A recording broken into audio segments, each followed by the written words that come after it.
Hello people, today we are going to talk about Abrams tank, one of the most famous and legendary modern tanks. And first of all, let's dive deep into the history of its creation. Well, in 1963, the United States and Germany signed an agreement on cooperation in the development of a new generation tank. This program is known as MBT-70, where MBT stands for Main Battle Tank. Within its framework, in the period from 1964 to 1968, engines, transmissions, chassis, components, weapons, fire control systems, etc. were intensively developed in the USA and Germany. Various layout schemes were studied and technical and economic efficiency was assessed. The first prototype of the American West German tank was born by October 1967. A diesel engine with a capacity of almost 1,500 horsepower and hydropneumatic suspension of the new design allowed the combat vehicle to reach a speed of 64 km per hour. In addition, the suspension had variable ground clearance. However, the situation with the development of the MBT-70 tank was not too favorable.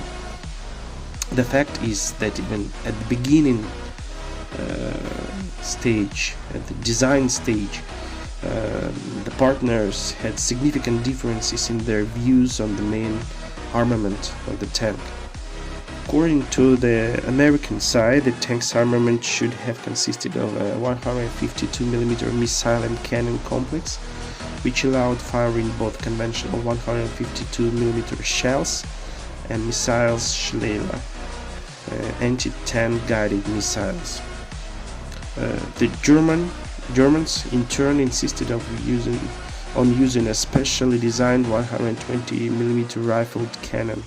As a result, the project management was forced to adopt a two-turret solution, which made it possible to install turrets with both types of weapons. At the same time, the details and components of the turrets were unified as much as possible. Thus, to be absolutely precise, in 1967, not one but two prototypes of the MBT-70 tank were demonstrated to experts. The beginning of serial production of the tank was planned for 1973-1975. However, experts, primarily German ones, were scared off by its high price. In the version with the 120mm cannon, it cost 2.2 billion Bundesmark, which was more than twice the cost of the Leopard 1 tank.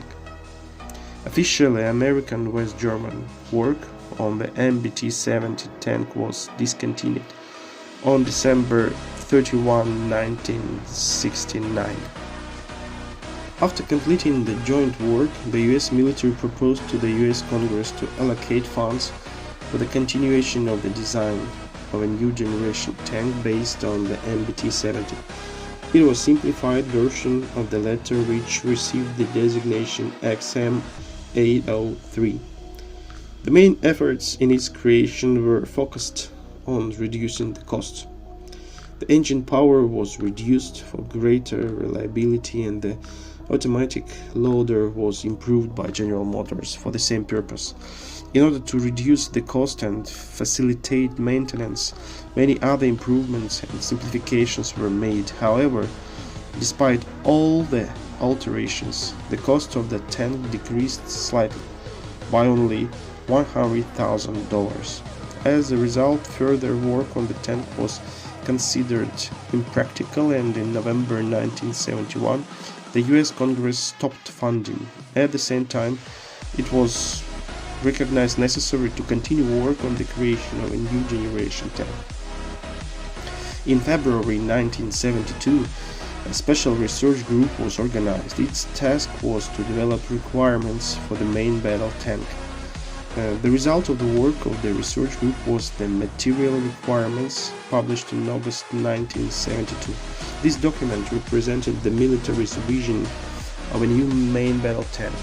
In order of priority, they looked as follows: the survival of crew members, providing an overview of the terrain and searching for targets, hitting the target from the first shot, minimum time for aiming and destroying the target, mobility over rough terrain, the possibility of installing additional weapons, the security of the main components, the convenience of the crew, the low silhouette of the tank, the ability to accelerate quickly and slow down, safe and convenient placement of ammunition, power reserve, speed of movement, convenient diagnostics of systems, availability of reserves for modernization and repair requirement, the possibility of transportation.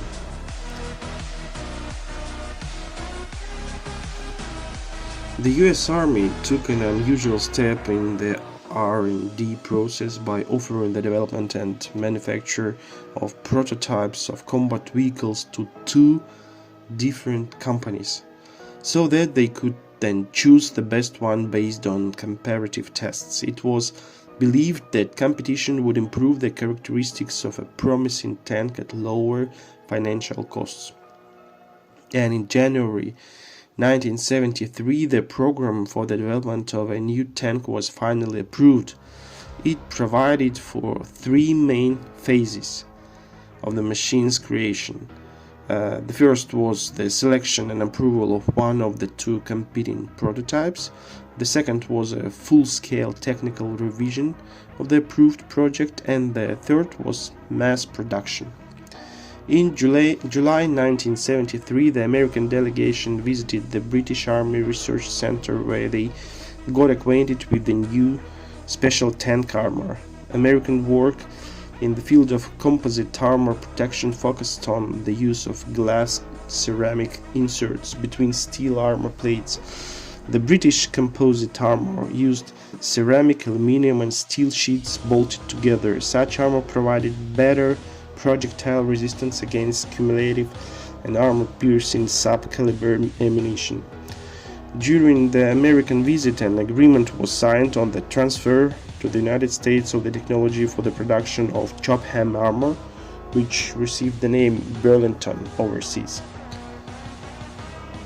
On July 18, 1974, a contract was signed with Chrysler and General Motors for the development and manufacture of prototypes of a new main battle tank, which received the XM1 index. According to the terms of the contract, prototypes should have been submitted for testing by early 1976. After 3 years of hard work, comparative tests of two prototypes began at the Aberdeen Proving Ground in January 1976. And only on November 12, 1976, Chrysler was announced the winner of the competition for a new tank for the US Army. A contract was signed for further full-scale design. However, it was still a long way to mass production. The new contract provided for the manufacture of 11 prototypes of the tank and reservation elements for firing tests within 3 years, as well as the restoration of two vehicles involved in the initial stage of testing. The company produced the first so-called pilot tank in February 1978. The tests of the pilot samples, which took place from May 1978 to February 1979 at Fort Bliss, Texas, and from March to September 1979 at the Aberdeen Proving Ground, Maryland, revealed serious problems. In particular, the shortcomings of the engine, air purifier and fuel supply system were revealed. In addition, there were serious problems in the operation of the cooling system. The insufficient reliability of the seals of the air intake system contributed to the excessive ingress in polluted air into the engine, which led to its premature destruction. Other malfunctions of the auxiliary system servicing the engine identified at Fort Bliss were clogging of fuel filters, malfunctions in the water and fuel separator, frequent failures in the operation of the fuel pump. Some failures were the result of a structural mismatch of certain engine components. During the tests, numerous changes were made to the tank's design. Each of the 11 pre-production tanks covered 6,440 kilometers. During this time, 6 engines were replaced, however only 2 of them due to defects in the engines. The other 4 failed as a result of breakdowns of other components and systems. Despite the generally unsatisfactory results of the first stage of testing, it was decided to launch the XM1 into mass production from February 1980 and release the first batch of 110 vehicles. These vehicles were to undergo experimental military operation in the units of the 2nd Armored Cavalry Division at Fort Hood. During the production process, it was supposed to eliminate a number of disadvantages of experimental machines. Serial production of the new tank, officially named M1 General Abrams, began on February 28, 1980, when the first tank rolled off the assembly line of the Lima Tank Plant State.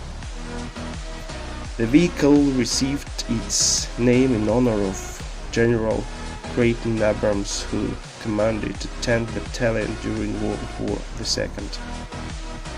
Over the years, the Abrams tank has undergone several upgrades and modernization programs to improve its capabilities and maintain its edge on the battlefield. These upgrades have included improvements to its fire control system, mobility, and survivability, as well as the integration of advanced technologies such as digital communication and situational awareness systems. The Abrams tank has seen action in various conflicts around the world, including the Gulf War, the Iraq War, and the war in Afghanistan. It has earned a reputation for its firepower, protection, and reliability in combat, making it one of the most respected tanks in service today. Overall, the Abrams tank is a formidable weapon system that remains at the forefront of armored warfare, continually evolving to meet the challenges of modern battlefield environments. Just look at it, it's simply beautiful.